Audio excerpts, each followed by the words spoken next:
Assalomu alaykum, yaxshimisizlar? Hammaga bitta gapim bor.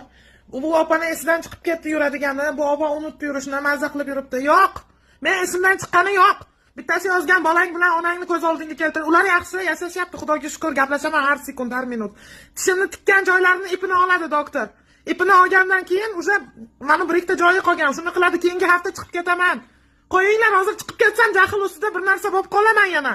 Nima qilasizlar menga buncha har xil gaplar yozib? Qiziq ekansizlar, ey. O'zinglarni meni o'rnimga bitta qo'yib ko'ringlarchi.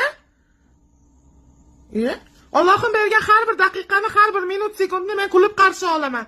Hozir shu SMSni ham kulib qarshi olyapman. Mana chiqamiz nasib bo'lsa. Ozgina qolgan, bir haftacha qoldi. Keyingi hafta chiqib ketamiz. Doktor javob bermayapti yoki bo'lmasa kirib so'raylar, qachon javob berasiz polvon opaga deb. Yakshanba kuni iplarini yechar ekanlar. G'alati odamlar sizlar. Esimdan nimaga chiqadi meni? Ozgina bitta tug'ilgan kunga, bitta bayramga borsam esimdan chiqadimi meni ishim? Qiziq odam ekansizlar,